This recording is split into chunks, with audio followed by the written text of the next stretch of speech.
The friction of steel against steel creates a low, singing vibration that travels up through the floorboards and into the soles of my shoes. It is a feeling of deceleration, a physical heaviness that signals the end of speed and the beginning of stillness. Outside the double-paned glass, the blur of the Belgian countryside, endless stripes of green fields and gray horizons, begins to separate into distinct shapes. A fence post, a brick siding, a row of parked bicycles leaning against a wire mesh. The train does not stop abruptly, but rather glides into a state of rest, the momentum fading like a long-held breath finally released. Rain streaks the window, not in a downpour, but in a fine, clinging mist that turns the world outside into a soft focus painting of slate and charcoal. I remain seated for a moment, even after the carriage halts. There is no rush here. The air inside the cabin is still, smelling faintly of coffee and fabric. Slowly, I gather my things. The coat, heavy wool and cool to the touch, settles over my shoulders. The scarf wraps twice around my neck, a soft barrier against the anticipated chill. My hand finds the handle of my suitcase, the leather grip worn smooth by years of travel, and I pull it from the rack. It lands with a muted thud on the carpeted aisle, a sound that marks the true beginning of my arrival. Stepping out onto the platform, the atmosphere shifts instantly. The air is cooler here, damp and smelling of wet concrete and distant ozone. It is a subterranean kind of cool, sheltered from the open sky by the sweeping canopy of the station roof. I join the loose stream of travelers moving toward the stairs. We do not speak. We are a collective of footsteps and rolling wheels, a river of quiet motion flowing toward the exit. The ground beneath my feet is a study in texture. First, the high-grip rubber of the train steps, firm and secure. Then the poured concrete of the platform, smooth, but with a subtle grit that whispers against the soles of my boots. I establish a rhythm. Step, step, slide. The suitcase follows behind me, its wheels humming a steady monotone note on this polished surface. It is a low drone, a white noise that anchors me to the present moment. I reach the escalator and pause, letting the moving metal step rise to meet me.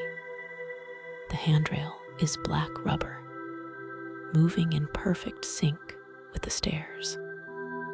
I rest my hand there, feeling the faint vibration of the motor deep below. For 30 seconds, I do not move. I simply stand and let the machinery carry me upward. The view expands as I rise.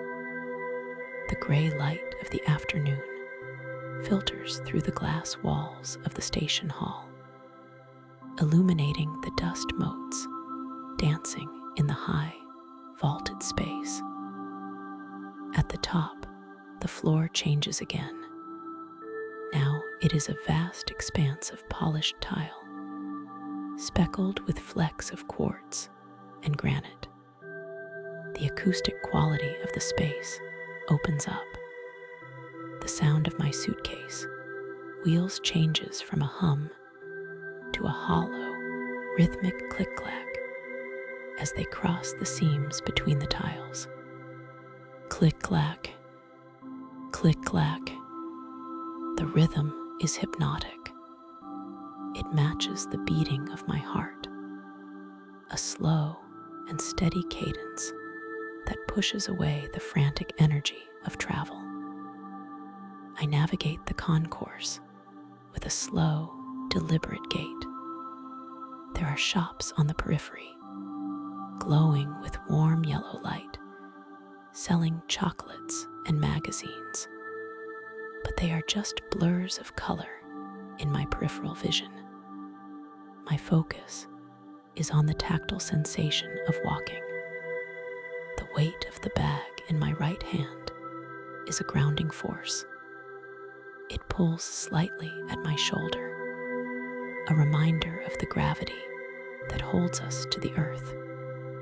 I switch hands, the leather handle warm from my grip, and the sensation of relief in my right arm is immediate and pleasant. The exit doors are ahead. They are tall glass barriers that slide open with a pneumatic hiss as I approach. I step through the threshold and into the city of Bruges. The transition is subtle. The polished tiles of the station give way to a pavement of large, flat paving stones. The sound of the wheels drops an octave, becoming a deep, rumbling bass. The air here is real air, not conditioned or filtered. It carries the scent of damp earth, moss, and the faint, sweet aroma of waffle batter drifting from a distant vendor. The mist is heavier now, a delicate veil that clings to my coat and cools my cheeks. I turn away from the bustle of the bus bays and taxi stands, seeking the quiet path that leads toward the center. This is the beginning of the long walk, the low information valley where the mind can stop processing and simply be. The path is lined with trees, their branches bare and black against the gray sky. They form a natural tunnel, a corridor of silence. Underfoot, the paving stones are uneven, settled by time and weather. My boots find purchase on the damp stone. Heel toe, heel toe. The sound of my walking is softer here, absorbed by the open air and the damp earth on either side of the path. I walk for a long time. There is no need to check a map. The direction is intuitive, following the pull of the old city. To my left, a grassy bank rises, green and lush despite the season. To my right, a low brick wall runs parallel to my path, covered in patches of vibrant green moss. I run a gloved finger along the top of the wall as I pass. The brick is rough, cold, and solid. It has been here for a long time. The rhythm of the suitcase changes again as the path turns to gravel. The smooth rumble is replaced by a crunching, granular sound. It requires more effort to pull, a gentle resistance that engages the muscles of my arm and back. I slow my pace to match the terrain. Crunch a step, crunch a step. The sound is satisfying, organic. It is the sound of a garden path, of a walk in the woods. A light rain begins to fall, tapping gently against the fabric of my coat. I do not hurry. The rain is part of this place, an essential element of the atmosphere. It deepens the colors of the world. The gray gravel turns a darker slate. The brown bark of the trees turns almost black. The green of the grass becomes electric, glowing in the soft light. I breathe in deeply. The air is rich with oxygen and moisture. It feels cleansing in my lungs. I exhale a cloud of white mist that hangs for a moment in the still air before dissolving. Ahead, the path widens. The gravel gives way to a bridge. It is not a grand bridge, but a simple brick arch spanning a narrow waterway. This is the first water. I pause at the apex of the arch. Below, the canal is a mirror of dark glass. It is completely still, undisturbed by wind or current. Fallen leaves rest on the surface, suspended in perfect stasis. They are brown and gold, drifting islands on a black sea. I lean against the parapet. The brick is damp. I look down into the water and see my own silhouette reflected there, a dark shape against the gray sky. There are no swans here, not yet, but I know they are near. I can feel their presence in the stillness, in the graceful curve of the canal as it disappears around a bend of weeping willows. Leaving the bridge, the ground becomes harder again. I have reached the edge of the old town. The transition is marked by the sound of the suitcase meeting cobblestones. This is the signature sound of Bruges. It is a stuttering, rattling rhythm, a tactile vibration that shakes the handle and travels up my arm. It is not uncomfortable. It is textural. It tells me that I am walking on history. These stones are round and smooth, worn down by centuries of footsteps and cartwheels. They vary in color from gray to brown to a deep reddish purple. I watch them pass beneath my feet, a mosaic of geology laid out in irregular patterns.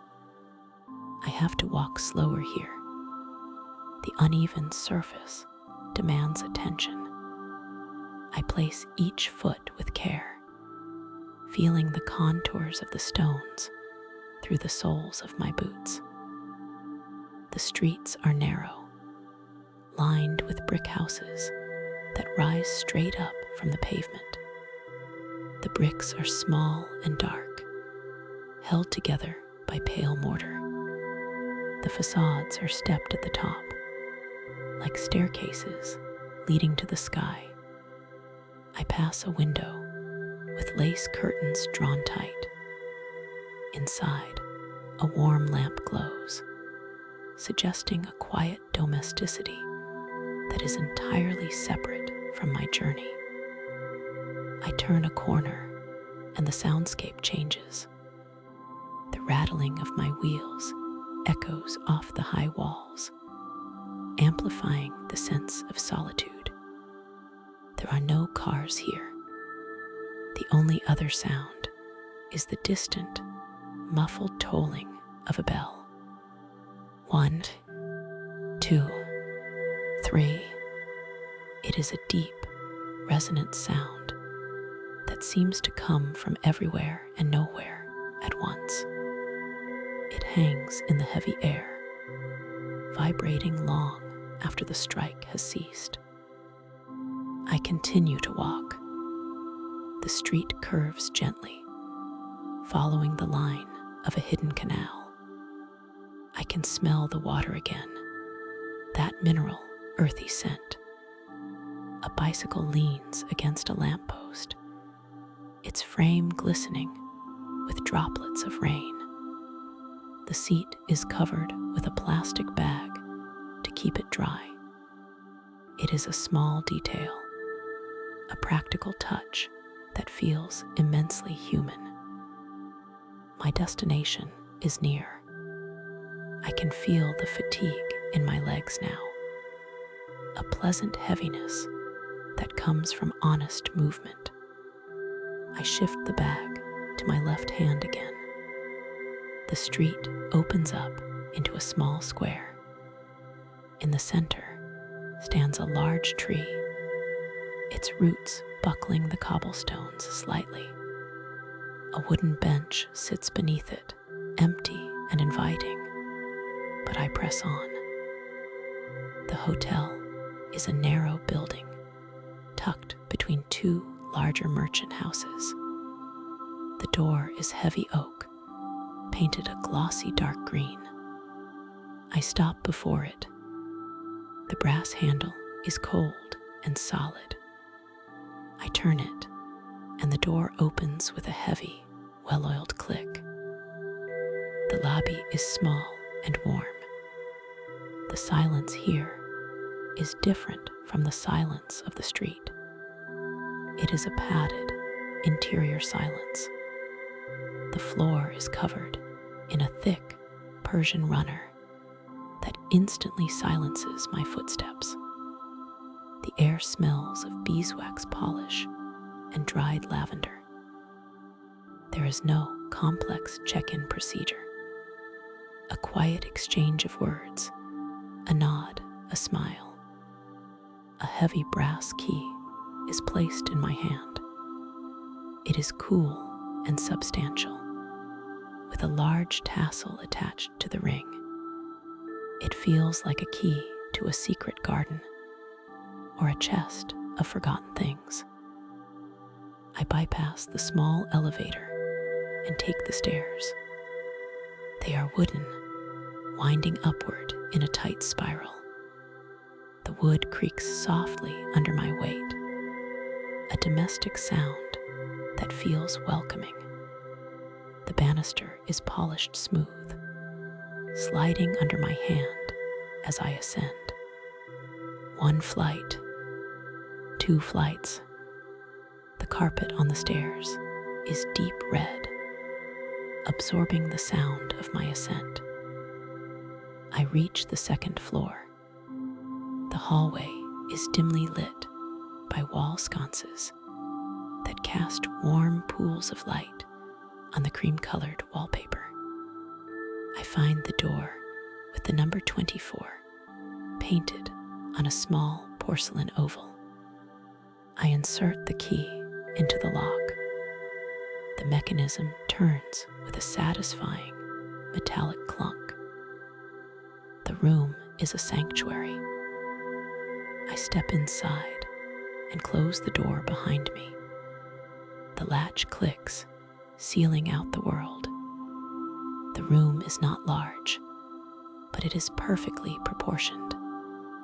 A large window dominates the far wall, draped in heavy velvet curtains that are currently pulled back to reveal the twilight.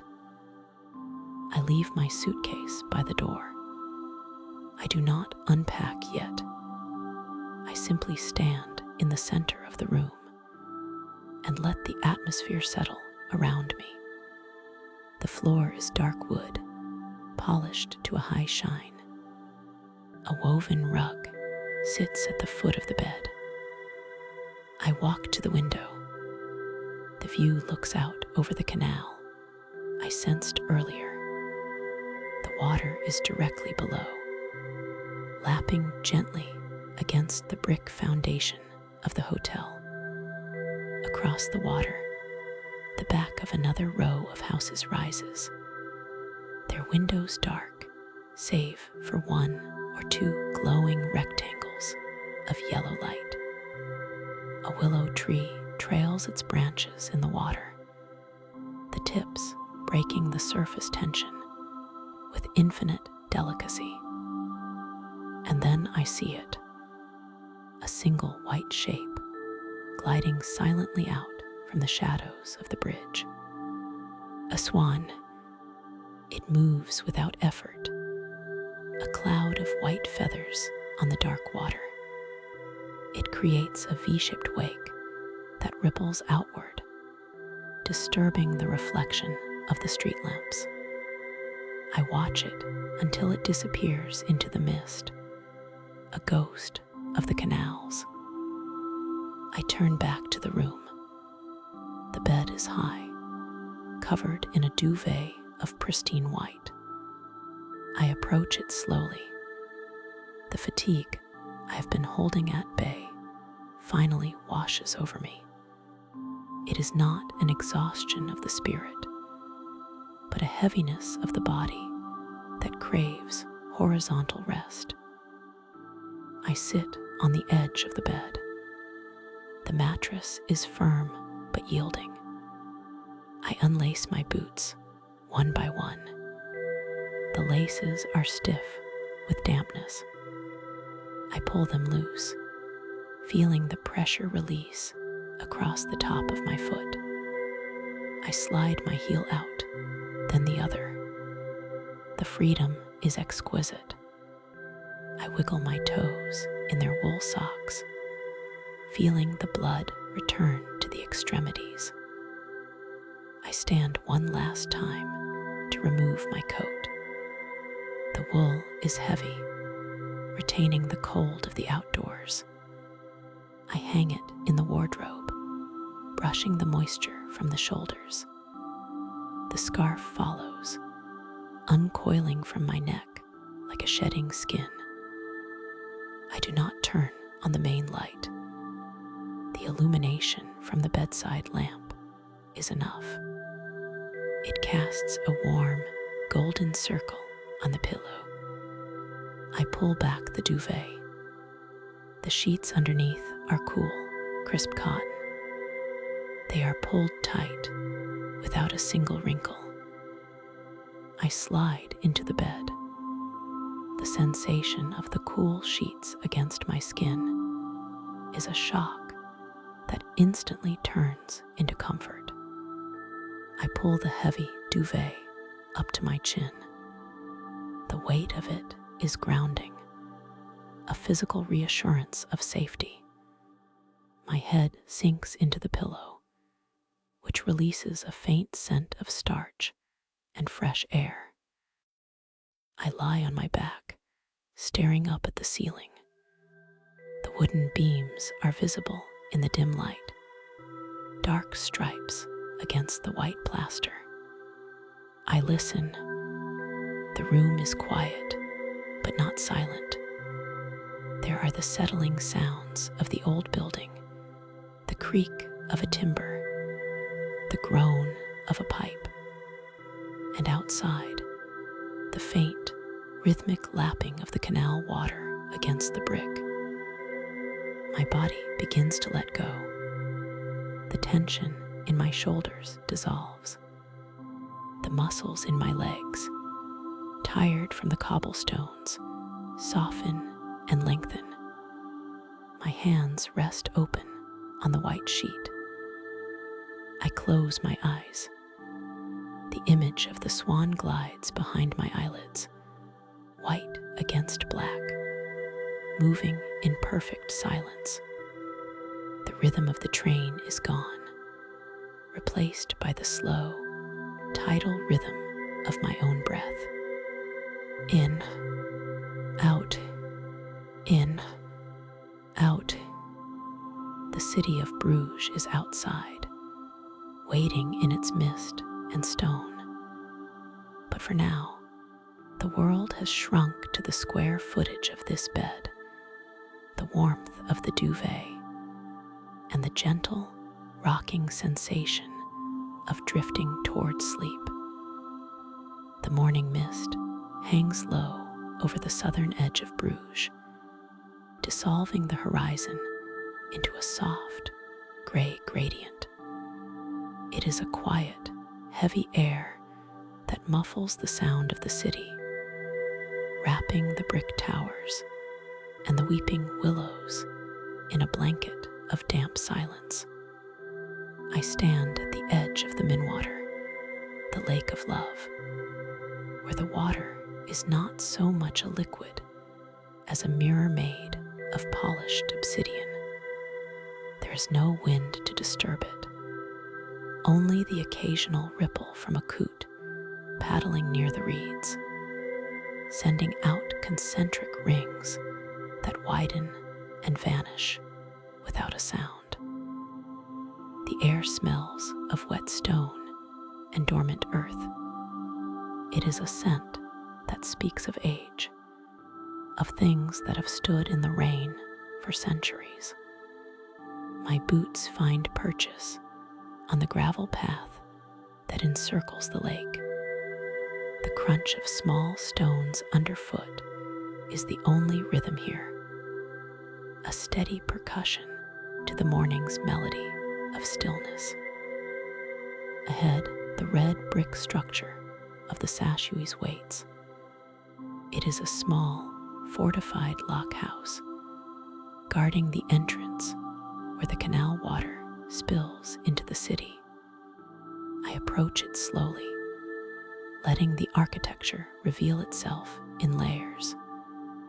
The brickwork is weathered, darkened by time and moss, absorbing the weak morning light rather than reflecting it.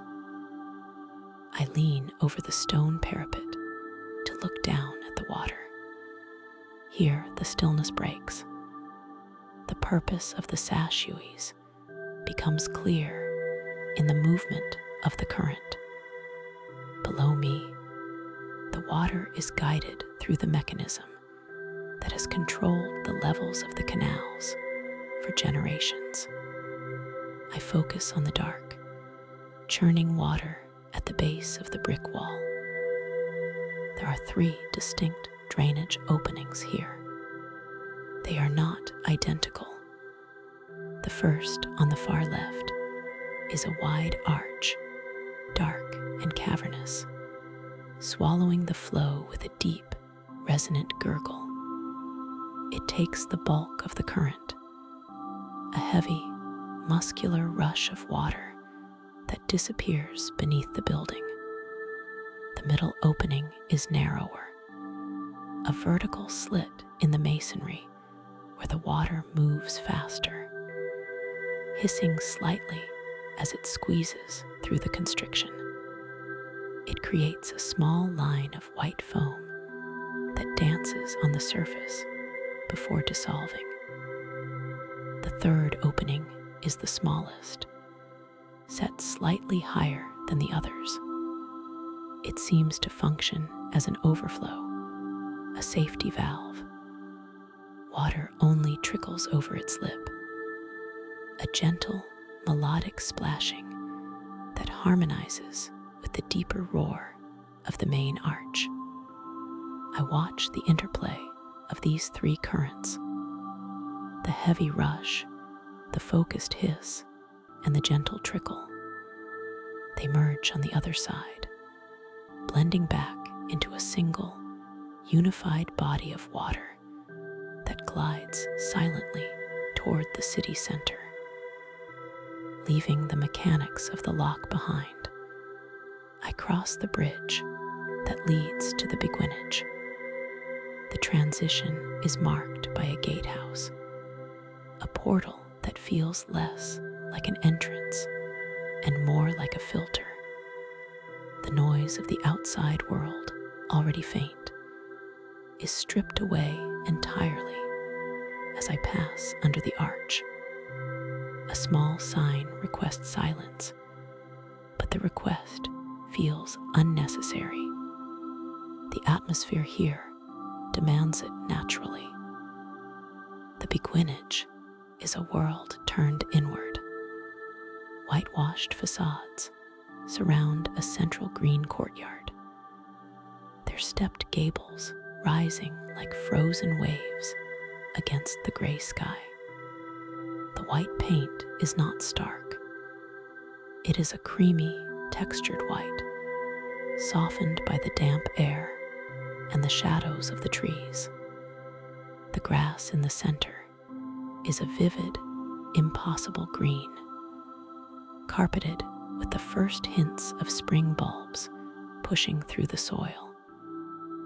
I step onto the path that traces the perimeter of the garden.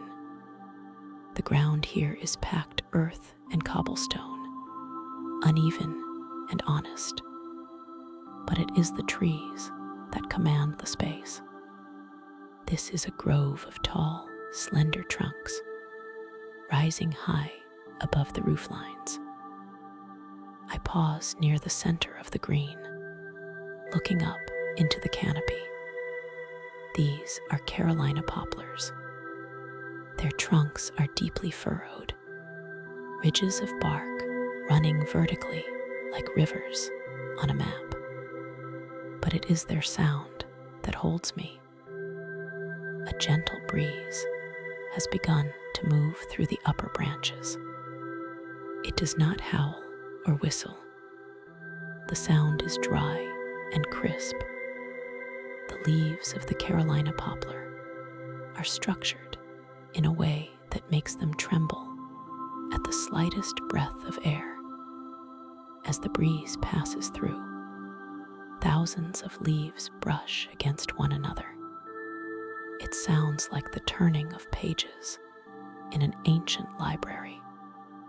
It is a paper-like rustle, a dry whispering that cascades from the top of the canopy down to the lower branches. I close my eyes and listen. The sound rises and falls, a tidal wash of friction. It is the sound of dry paper, of parchment being shuffled, of stiff silk rubbing against itself. It is distinct from the wet slap of oak leaves or the needle hiss of pines. It is a textured, brittle sound that emphasizes the peace of the garden. I find a wooden bench set back against the white wall of a house. The wood is cold and damp, grounded and solid. I settle onto it, letting the weight of my coat drape around me. This is a place to stop. The world here consists of vertical lines and green plains. The trunks of the poplars rise straight and true, pillars of gray and brown that frame the view. Between them, the white houses sit motionless. There is no movement in the windows, no doors opening or closing. The only activity is the subtle shift of light and the slow drift of the clouds above. I watch a single patch of moss on the tree, trunk nearest to me. It is a velvet cushion of emerald green, vivid against the dark, craggy bark. A tiny drop of moisture clings to the tip of a moss filament. It swells, heavy with gravity, holding the reflection of the white house opposite. It trembles, holds, and then falls, darkening the bark beneath it. I breathe in. The air is cool, filling my lungs with the taste of rain and clean grass. I breathe out, watching a small plume of mist escape my lips and vanish. The rhythm of the place takes over. There is no urgency here. The seconds stretch out, becoming long and fluid. My hands rest on my lap, the wool of my gloves interlocking. I feel the weave of the fabric, the slight pressure of my fingers against each other. A pigeon descends from the gutter of the roof. It lands on the grass with a soft thud, bobbing its head as it walks. The iridescent feathers on its neck catch the dull light, flashing purple and green.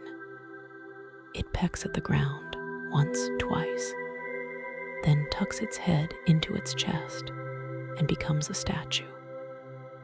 I watch the grass. The blades are not uniform. Some are tall and bend under their own weight. Others are short and stiff.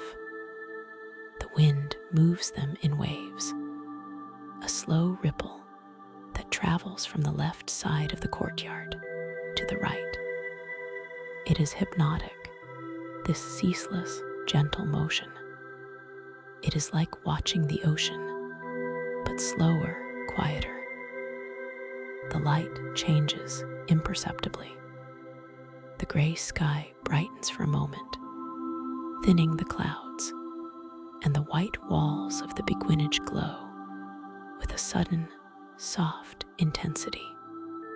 The green of the grass deepens.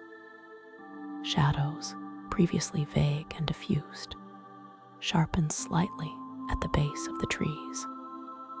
Then the clouds thicken again, and the light retreats, softening the edges of the world once more. I listen to the rhythm of my own breathing. In for a count of 4. Out for a count of 4. The rustle of the poplars provides the background static, a white noise that scrubs away stray thoughts. There is nothing to solve here.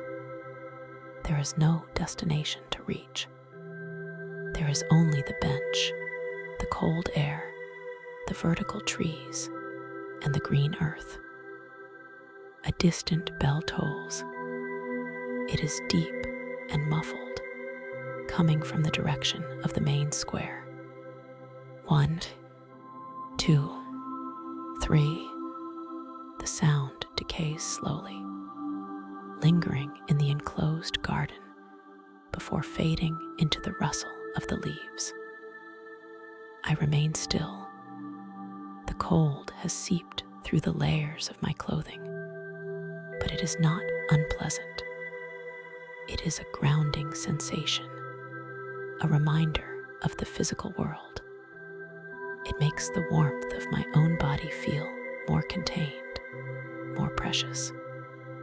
I watch the pigeon rouse itself, stretch a gray wing, and take flight, the clap of its wings loud in the silence.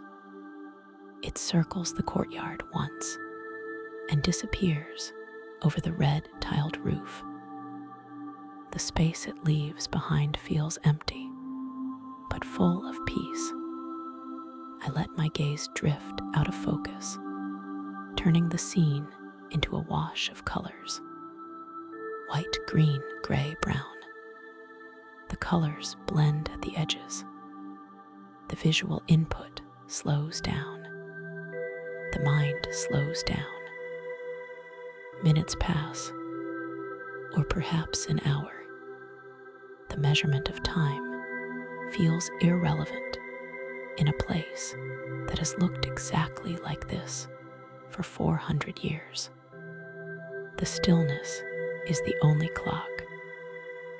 Eventually, I shift my weight. The wood of the bench creaks, a sharp sound that breaks the spell but does not shatter it. I stand up slowly, feeling the stiffness in my legs, the return of gravity. I adjust my scarf, pulling it tighter against the chill. I walk back toward the gatehouse, my steps slow, carrying the quiet of the garden with me. I pass back under the arch, leaving the sanctuary of the beguinage. The city returns, but gently. The cobbled street leads me toward the canal again. To my right, the massive brick spire of the church of Our Lady rises, a towering monument that dominates the skyline. It is impossibly high, the brickwork fading into the mist at the very top. I do not go inside the church today. Instead, I follow the water that flows along its base. The path narrows, leading me to the Bonifaciusbrug. It is a small stone bridge, tucked away behind the church, shaded by trees and high walls. It looks ancient, though I know it is younger than the buildings around it. The atmosphere, however, is timeless. I step onto the bridge. The surface is uneven, worn smooth by countless footsteps. The stone parapet is low, inviting me to rest my hands upon it. The stone is cold, damp, and rough. I look closely at the railing. It is not made of uniform blocks. The stones are irregular, mismatched in texture and color. This is where the history of the city is hidden in plain sight. These are not quarried stones cut for this bridge. They are recycled memories. I run my gloved hand along the top rail until I find a section that feels different. It is a block of blue-gray stone, harder and smoother than the sandstone around it. I lean in close. The surface is pitted and worn, but the carvings are there. Faint lines, cut by a chisel centuries ago. A fragment of a cross. The curve of a letter, perhaps the letter C or an O. Part of a Latin inscription that has been lost to time. These are tombstones. The railing of the Bonifaciusbrug is built from the grave markers of the old saint. Donations Cathedral repurposed, given a second life as a guide for the living. I trace the edge of the stone with my finger. Beneath the moss and the weathering, I can feel the intentional ridge of a border, the sharp angle of a mason's work. There is another stone a few feet away. This one has a floral motif, a stylized lily or rose, barely visible now, eroded by wind and rain, until it is little more than a shadow on the rock face. I press my palm against it. It feels dense, heavy, with a weight that goes beyond the physical. It is a quiet realization. The bridge I stand on is made of endings, yet it serves as a connection. The stones that once marked a final resting place now hold me up as I watch the water flow. I look down at the canal below the bridge. The water is dark green here, shadowed by the high walls of the church and the overhanging branches. A family of swans drifts by, moving upstream with effortless grace. Their white feathers are luminous in the gloom. They pass beneath me, silent and regal, their reflections trailing behind them like ghosts. The light is beginning to fade now. The gray sky is darkening to a charcoal hue. Lanterns along the canal bank flicker to life, casting pools of warm, amber light onto the wet cobblestones and the black water. I linger on the bridge, my hand still resting on the recycled stone. The rustle of the poplars is a memory now, replaced by the soft lap of water against the brick embankment. The air grows colder, settling into the streets, bringing the day to a close. I do not move to leave yet. I simply stand, suspended between the church tower and the water, holding onto the rough, cold stone of the bridge railing, watching the last of the light dissolve into the canal. The morning light in Bruges does not break, it seeps. It permeates the heavy velvet curtains of the room before I have even opened my eyes, carrying with it the distinct, damp scent of a city built on water. When I finally draw back the fabric, the window reveals a world painted in soft grays and burnt oranges. The cobblestones below are slick with the memory of a night rain, shining like the back of a wet stone. I dress slowly. There is no urgency here. The sweater feels thick and grounding against the chill of the room.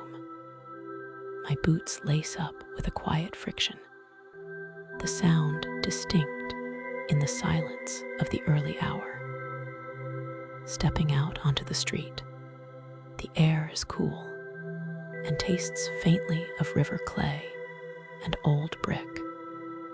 The city is still sleeping, or perhaps it is just holding its breath.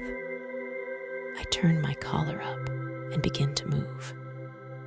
The rhythm of the walk is set instantly by the uneven ground, a tactile negotiation between the soles of my boots and the rounded stones that have paved these paths for centuries. My destination lies in the heart of the old merchant quarters. The streets wind and curve, refusing straight lines, guiding me toward the Groothuis district. Here, the architecture shifts from the charming to the imposing. The brickwork becomes intricate, a display of wealth and power solidified in masonry. I arrive at the gate of the Groothuis Museum. The courtyard is open, a pocket of stillness guarded by high walls. I step inside. The noise of the waking city, faint as it was, vanishes completely. The ground here is a tapestry of stone. I move toward the center, my gaze drawn upward to the facade of the palace. It is a masterpiece of the 15th century, a testament to the lords of Groothuis. But I am not here for the grand silhouette. I am here for a detail, a whisper carved into the rock. Above the main entrance, nestled within the intricate stonework, lies the family motto. I stand still, tilting my head back to find it. The stone is weathered, softened by 500 years of wind and rain, yet the letters remain legible. Plus est en vous. More is in you. I do not think about the meaning. I do not analyze the philosophy. Instead, I watch the light.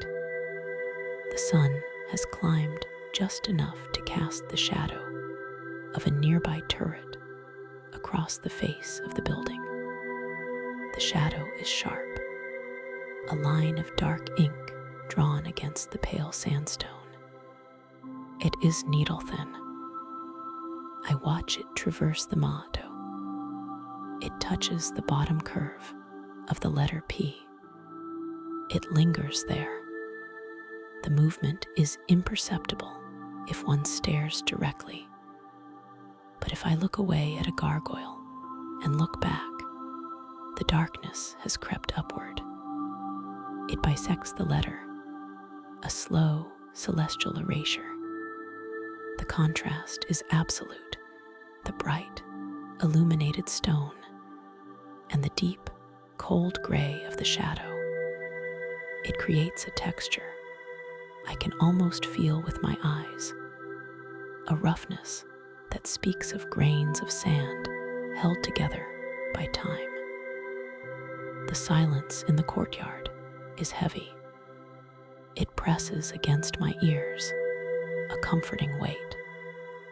I remain until the shadow has claimed the first word entirely, leaving only the rest of the phrase bathing in the morning sun. Leaving the courtyard requires a slow pivot, a reluctance to break the spell. I drift back through the gate, the sound of my own footsteps announcing my return to the wider world.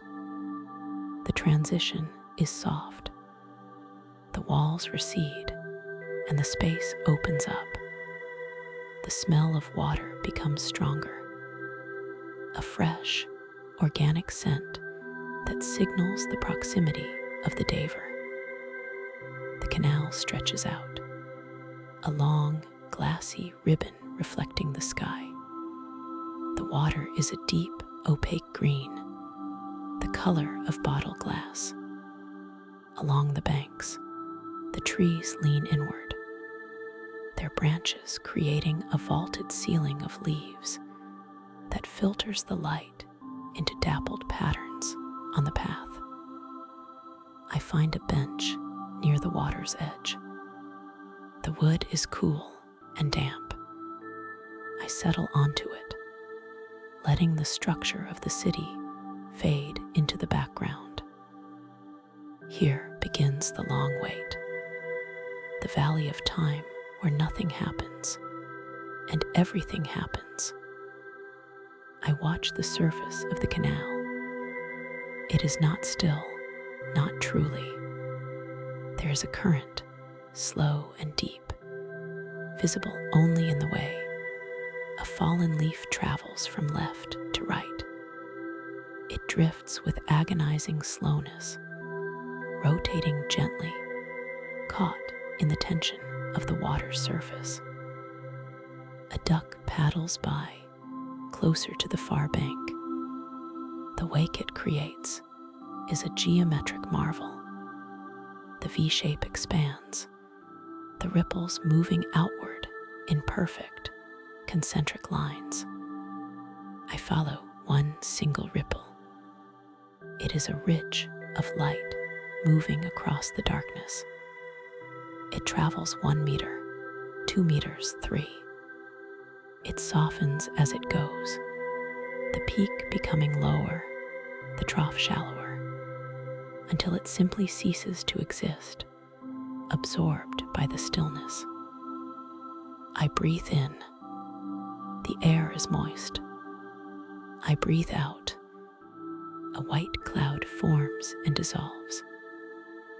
Further down, a willow tree dips its longest branches into the water.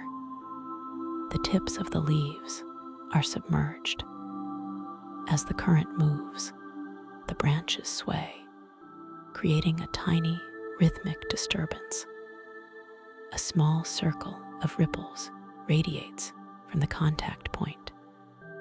It is a pulse, a heartbeat of the canal. I lift my eyes to the trees on the opposite bank. Their trunks are dark, textured with moss and lichen. The bark is rugged, a landscape of deep fissures and ridges. Above, the leaves are turning. There is green, yes, but also the first hints of gold and russet. They do not move.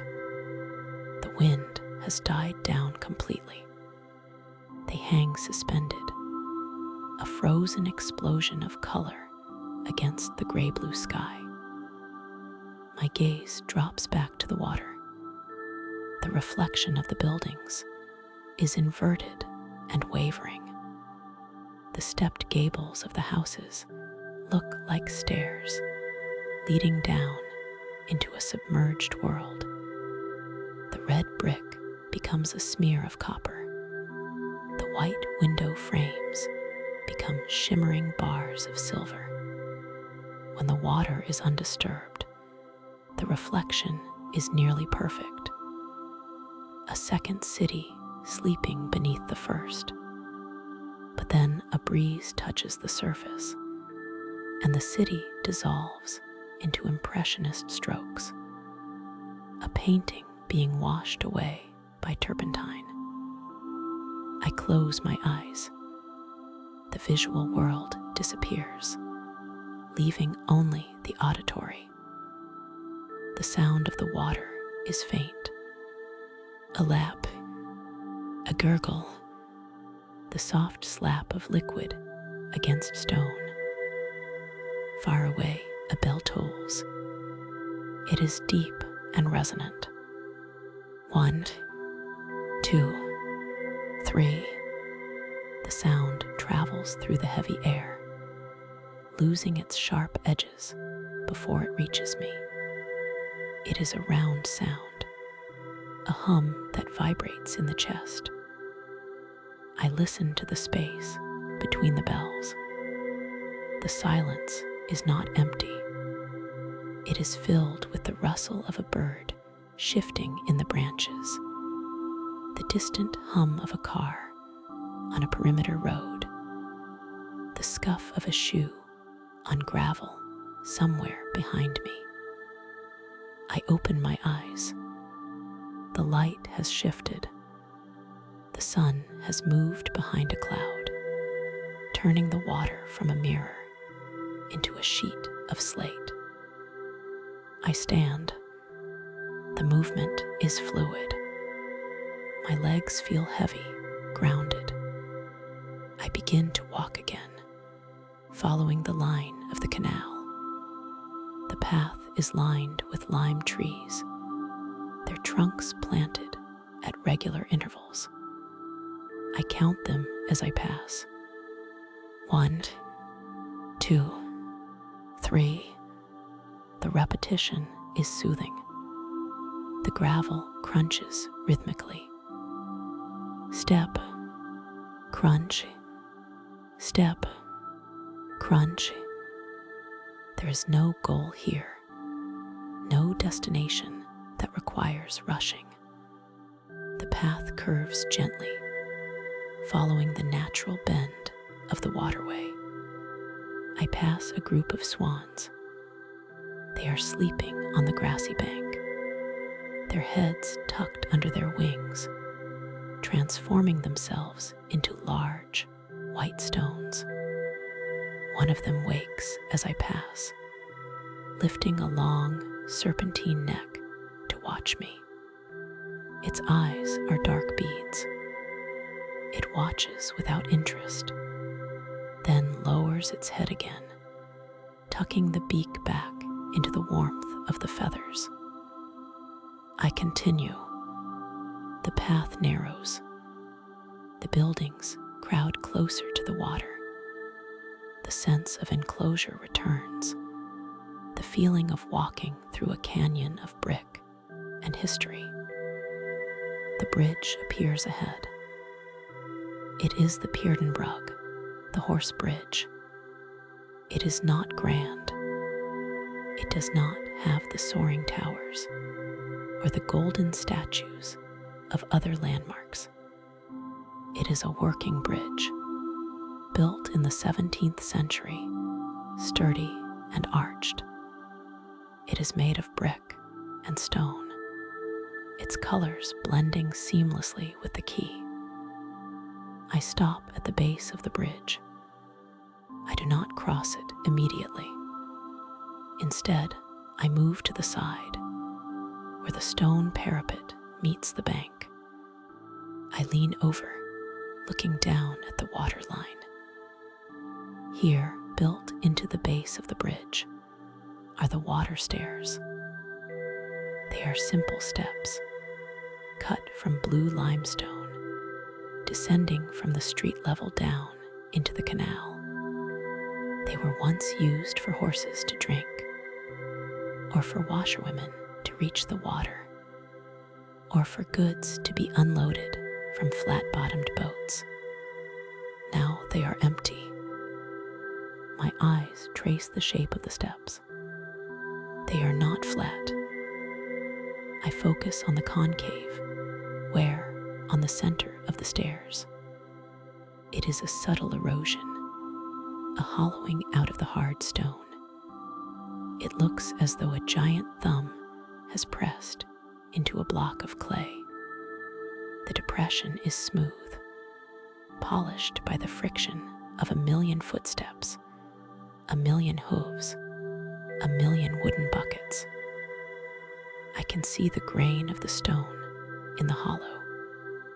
It is lighter than the surrounding rock, pale gray against the dark, weathered charcoal of the edges. The wear is deepest in the middle, tapering off toward the sides. It is a physical record of movement. It maps the path of least resistance. I imagine the leather soles, the iron horseshoes, the bare feet that created this shape. It is a sculpture made by routine. Rainwater has collected in the deepest part of the hollow, on the second step. It sits there, a tiny, captive pool reflecting the arch of the bridge above. It is perfectly still. I move my gaze lower, down to the water itself. The canal laps against the bottom steps. The water level is high today, but it is the stone just above the water that draws my attention. On the third step from the bottom, there is a dark tide mark. It is a horizontal band, stained into the limestone. It is almost black, a stark contrast to the pale gray of the dry stone above it. The line is not straight.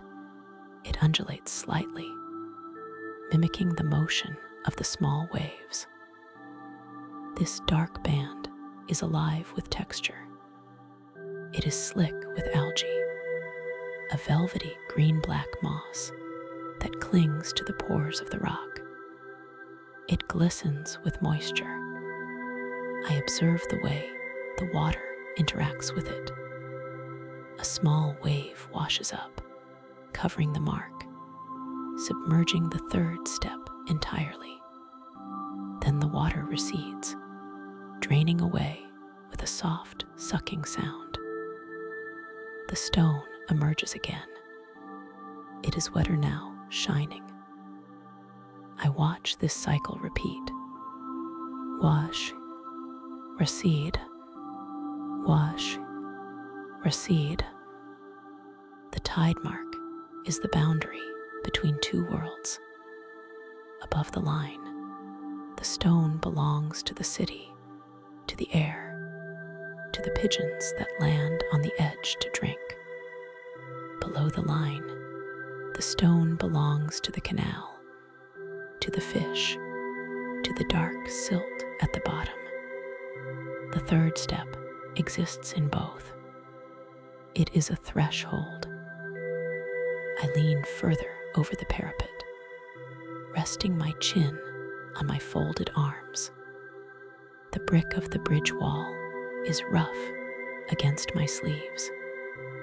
It smells of damp mortar. I let my eyes unfocus slightly, taking in the whole scene of the water stairs, the geometry of the blocks, the organic curve of the wear, the biological darkness of the tide line. It is a composition of textures, hard and soft, dry and wet, permanent and transient. The light begins to change again. The afternoon is wearing on. The sun has moved past the zenith and is beginning its slow descent toward the rooftops. The shadows under the arch of the Pierdenbrug lengthen, stretching out across the water like fingers. I stand up from the wall, feeling the stiffness in my shoulders. It is a good stiffness, the result of stillness. I step onto the bridge itself. The surface is paved with cobblestones, arranged in a fan pattern. I walk to the center of the arch. From here, the view opens up in both directions. To the left, the canal curves away toward the Church of Our Lady, its spire piercing the sky. To the right, the water disappears under the canopy of trees where I walked earlier. I place my hands on the stone railing. The stone is warm now, having absorbed the diffuse sunlight of the day. I look down at the water directly beneath the bridge. It is darker here, in the shadow of the arch. The reflection of the underside of the bridge creates a perfect circle with the structure itself. A portal of brick and water. A boat approaches from the distance. It is small, moving quietly. The engine is a low thrum, barely audible. I watch it come closer. The prow cuts the water cleanly. The passengers are silent, their faces turned upward, looking at the buildings, looking at me, looking at the sky. They pass beneath me. For a moment, they disappear into the shadow of the bridge. Then they emerge on the other side, gliding away into the light.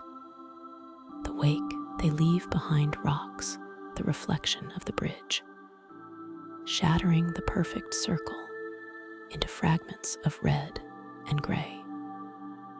I wait for the water to settle. It takes a long time. The chaotic chop of the wake slowly reorganizes itself into rhythmic swells, then into gentle ripples, and finally back into glass. The circle reforms. I stay on the bridge as the light deepens. The colors of the city are becoming richer. The red of the roofs turns to maroon. The brown of the water turns to bronze. The air is cooling again, the dampness rising from the canal to meet the twilight. I do not move to leave. There is nowhere else to be. The day is dissolving around me, losing its definition, softening into the coming evening. My hands rest on the warm stone. My breath matches the slow drift of the current below.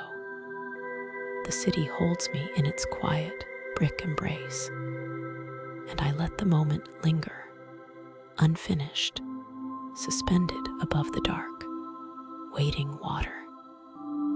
The morning light in the lingerie district does not break so much as it dissolves.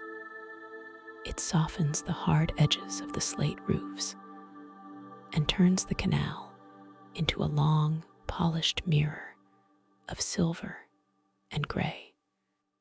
I am standing at the northern edge of the city, where the water is wide and the air holds the chill of the nearby sea. There is no urgency here.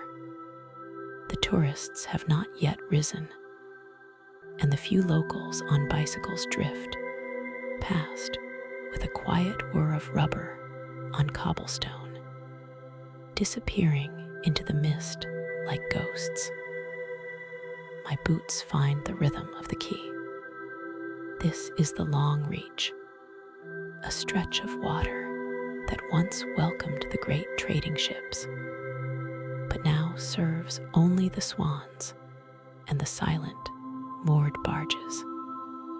The houses here are tall, their facades stepping up toward the sky in brick staircases, casting long, wavering reflections that dance on the surface of the canal.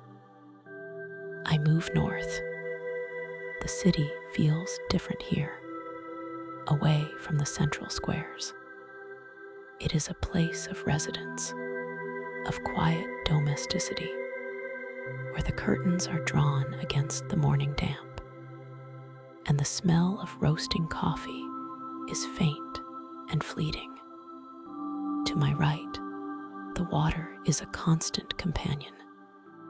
It does not flow with any visible current, but seems to breathe, rising and falling imperceptibly against the moss-slicked brickwork of the quay walls. Ahead, the silhouette of the Tour du Nenbrug emerges from the haze. It is a wooden lifting bridge, a structure of balance and weight that connects the banks with an ancient, utilitarian grace. I approach it slowly. The timber is dark, soaked by centuries of rain and river mist, black as cured leather. I step onto the planks. There is a hollow, resonant thud beneath my feet, a sound that belongs to a different century. I pause in the center of the span. The mechanism of the bridge is above me, a heavy beam and chain designed to lift the road for passing boats. I wait. I listen. The wood settles. It shifts slightly under its own weight, and then I hear it. A low, heavy sigh. It is the sound of timber rubbing against timber, a groan of relaxation as the structure adjusts to the temperature of the morning. It is not a mechanical noise, but an organic one, like the exhale of a sleeping giant. I run a hand along the railing. The wood is rough and cool, the grain raised by weathering. It vibrates slightly, humming with the invisible energy of the water flowing beneath. I linger here, suspended over the canal, watching a single white feather drift slowly under the bridge, spinning in a lazy circle before continuing its journey toward the city center.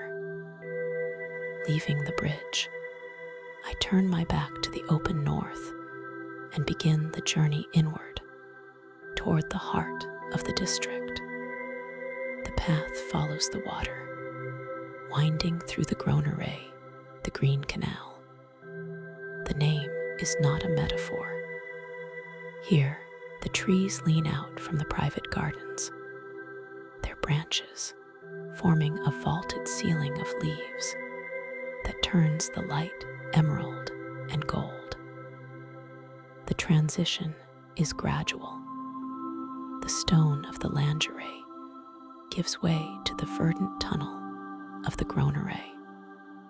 The air grows stiller, heavier with the scent of wet earth and river weeds.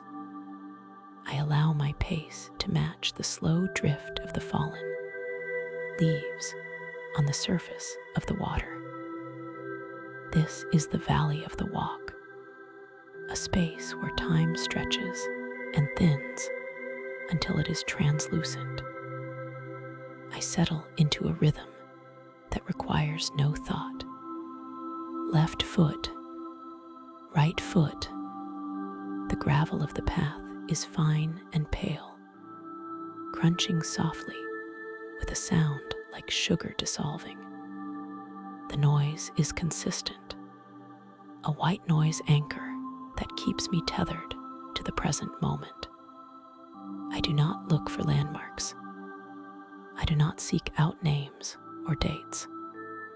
I simply move. The canal to my left is a study in textures. Near the bank, where the water meets the stone, tiny ripples lap against the mortar, creating a lace-like pattern of foam that forms and vanishes in the span of a breath. Further out, the surface is glass, disturbed only by the occasional surfacing of a fish or the landing of an insect. The reflections of the trees are perfect inverted worlds where the leaves are just as green and the sky just as deep. I pass a row of garden walls. They are old, built of brick that has softened to the color of dried roses. Ivy cascades down their sides, a waterfall of green that obscures the masonry. I trace the patterns of the vines with my eyes. They are chaotic yet harmonious, a map of growth that has taken decades to draw. The light shifts, a cloud passes overhead, and the emerald canopy dims, the shadows deepening, wrapping the path in a cool, protective gloom. Then the cloud moves on, and shafts of sunlight pierce the leaves, striking the water like solid bars of gold. I watch the motes of dust dancing in these beams, tiny planets orbiting in the stillness. My breathing slows. It aligns with the cadence of my steps. Inhale for 3 paces. Exhale for 3 paces. The air is rich and cool, tasting of damp stone and green living things. It fills my lungs, expanding my chest, and then leaves me, taking with it any residual tension from the shoulders, the neck, the jaw. I find a bench set back slightly from the path, nestled under the overhang of a willow tree. I sit. The wood of the bench is polished smooth by countless other travelers who have paused here. I lean back. The willow branches drape around me like a curtain, separating me from the path, creating a private alcove of shadow and light. I do not move. I let my hands rest loosely in my lap. My eyes lose their focus, softening until the canal and the trees blur into a single wash of color. The sounds of the city are non-existent here. There is no hum of traffic, no distant sirens. There is only the wind in the leaves, a sound like rushing water, and the water itself, a sound like breathing. A duck paddles by, its movement creating a V-shaped wake that spreads out across the canal, distorting the reflections. I watch the wake widen and fade until the water is smooth again. The stillness returns, absolute and profound. It is not an empty silence, but a full one, heavy with the presence of the trees and the water. I close my eyes. I listen to the layers of the quiet, the rustle of a bird in the underbrush, the snap of a twig, the soft plop of something falling into the water, an acorn, perhaps, or a heavy drop of condensation. These sounds do not break the silence, they deepen it, defining its edges. Minutes pass, or perhaps hours. The concept of time feels irrelevant here. Something that belongs to the stone streets and the clock towers, not to this green tunnel. I am simply a part of the landscape, as stationary as the bench, as passive as the moss on the wall. I open my eyes. The light has changed angle slightly, slanting more steeply through the trees. It is time to move again. I stand, my movements slow and deliberate, preserving the calm I have gathered. I step back onto the gravel path. The rhythm resumes. Crunchy, crunchy, crunchy. The sound is familiar now, a comfort. I follow the curve of the canal, watching how the water bends around the land, accommodating the earth with liquid fluidity. The path narrows, guiding me closer to the water's edge, until I am walking just inches from the drop. I watch the play of light on the brickwork of the opposite bank. The bricks are not uniform. They vary from pale yellow to deep ochre, a mosaic of fired earth. Some are crumbling, their edges rounded by the elements. Others are sharp and new, repairs made by careful hands. Together, they form a tapestry of history that requires no words to understand. The green tunnel begins to open up. The canopy lifts, admitting more sky. The air grows slightly warmer as the sun finds the pavement. I am approaching the end of the valley, the place where the solitude of the walk meets the quiet architecture of the almshouses. I slow my pace, letting the momentum of the long walk fade naturally.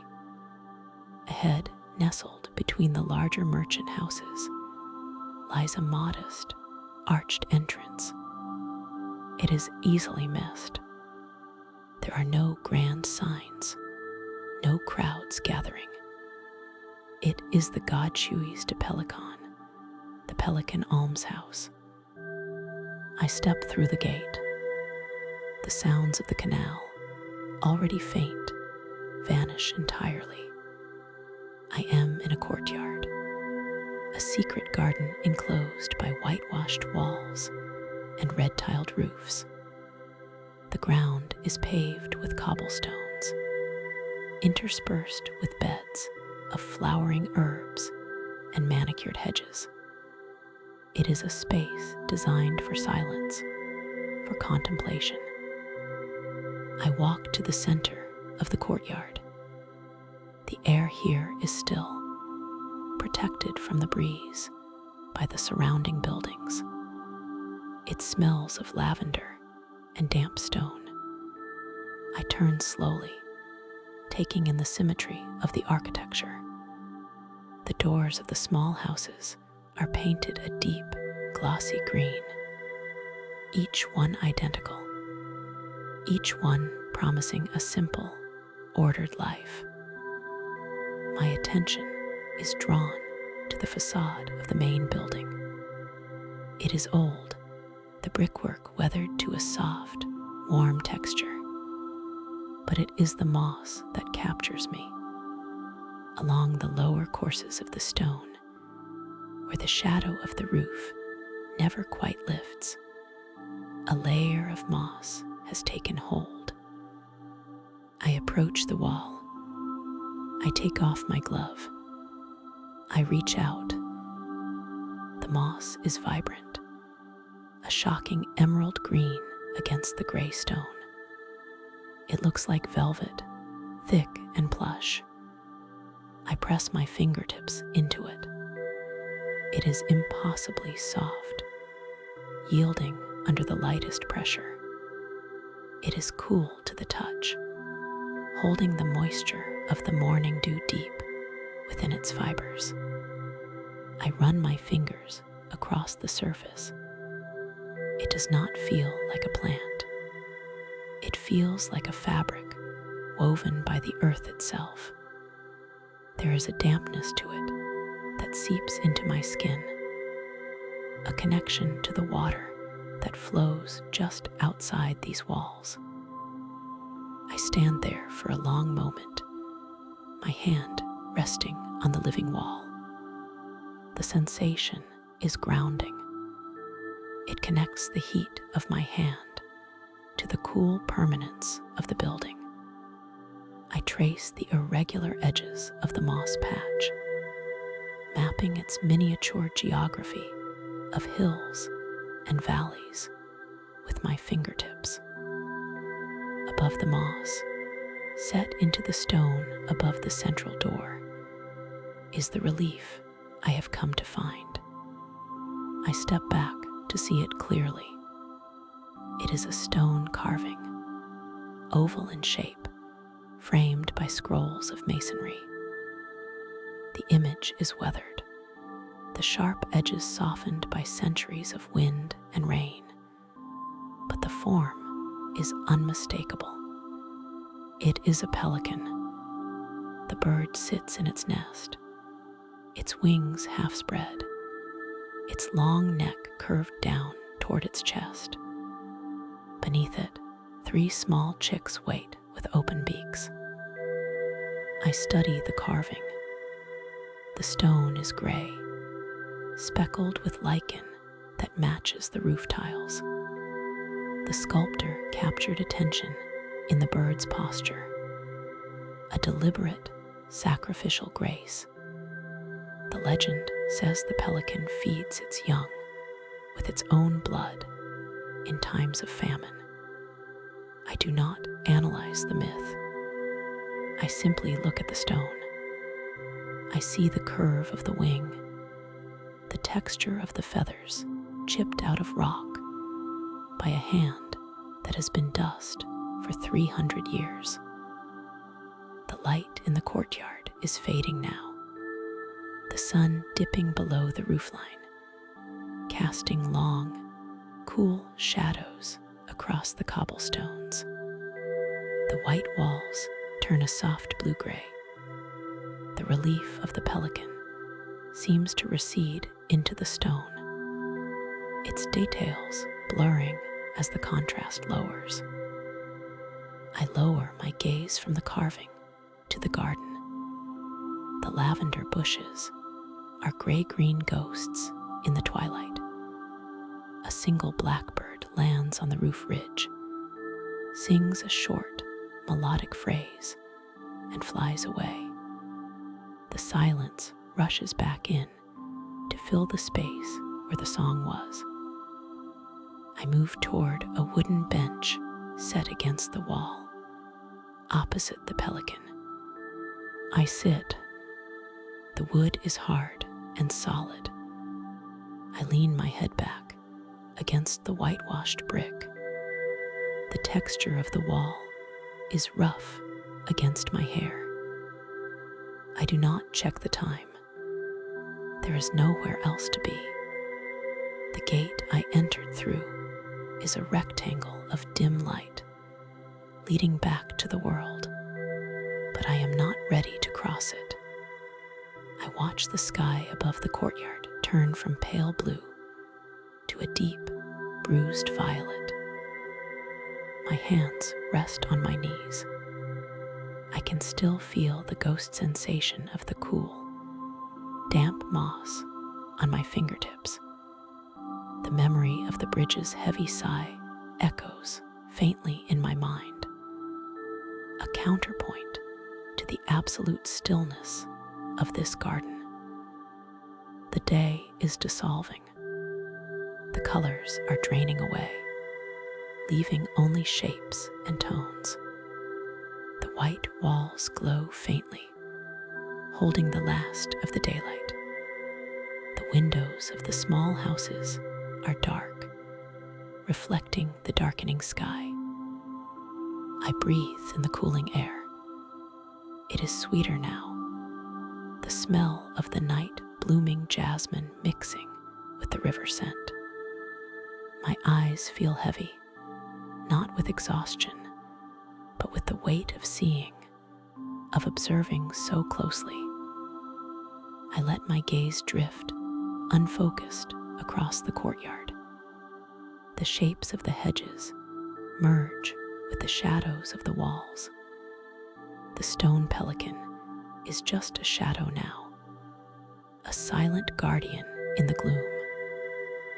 The world narrows down to this square of quiet. The rhythm of my breath is the only clock that matters. I let the stillness wash over me, layer by layer. I close my eyes, and the image of the green canal remains, a bright ribbon behind my eyelids. The water flows on, silent and slow. The bridge waits, the moss grows, and I rest